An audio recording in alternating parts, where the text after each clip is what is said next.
I usually don't mention names if I get a request to do something NASCAR related, but in this case I'm going to make an exception. The name is just too cool. Flaming Tables Jr. sent me a request on why I don't like Larry McReynolds as he likes to be known. Well, let's just say let me count the ways. He worked his way up in NASCAR, and I'm going to link to the Wikipedia for what it's worth article on page on Larry McReynolds. Worked his way up, becoming a crew chief in '85. Got his first win on a road course with Ricky Rudd in '88. Well, Larry Mack, as you like to be known, you had Ricky Rudd. That wasn't the crew chief's win, that was the driver's win. Back then, Rudd and Rusty Wallace were the king of the road courses. He probably, and I'm not sure about when he left the Bernstein Quaker State 26 car to go to the Havlin 28 car, the Robert Yates car with Davey Allison driving,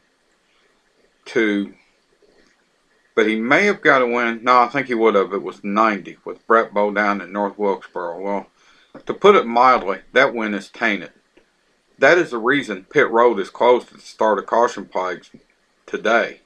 It came about after that race. Actually, Brett Bowe was on the tail end of the lead lap, and NASCAR chose to ignore it. That could be another one for the NASCAR injustices, couldn't it? Yeah, okay, maybe later.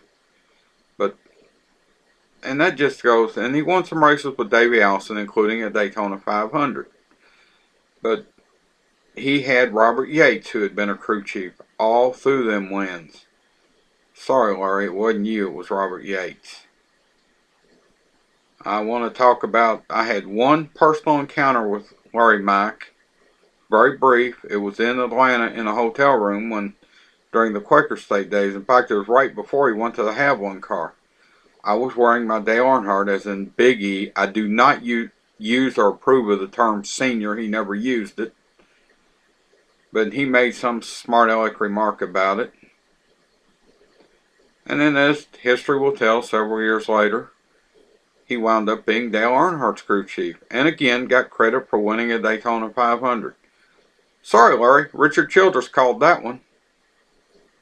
So, except for an exhibition race in Japan and maybe a 125-mile qualifier or two with Earnhardt, because he won every one in the 90s, you didn't win him.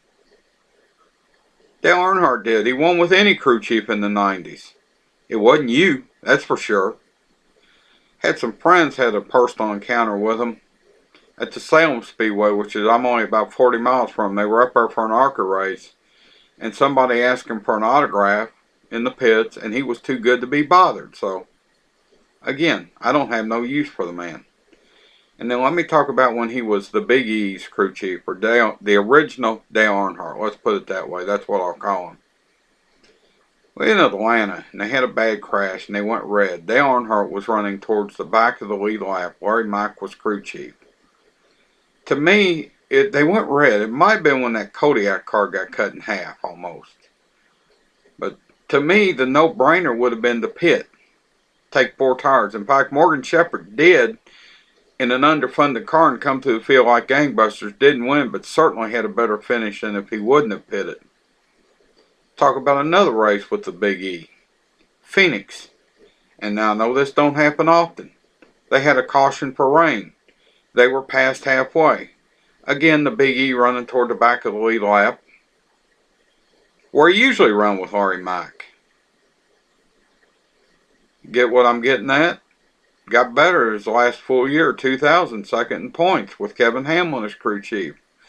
Larry Mack once said he intimidated the intimidator. Please, Larry, give me a break.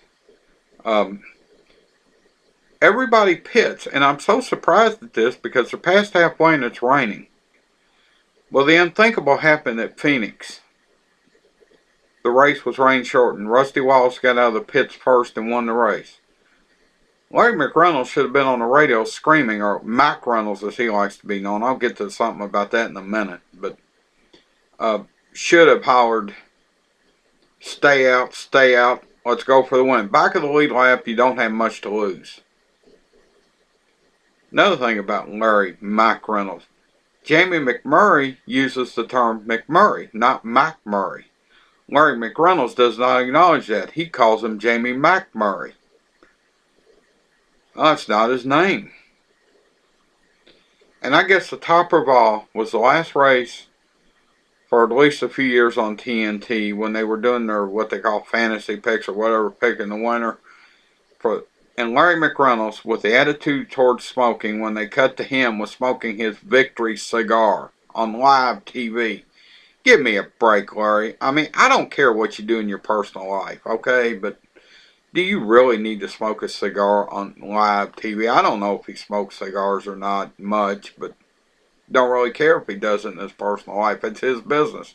I'm not arguing that it's a legal product. I've never said that. I choose not to smoke anything, but give me a break, Larry. And again, thanks Flaming Tables Jr.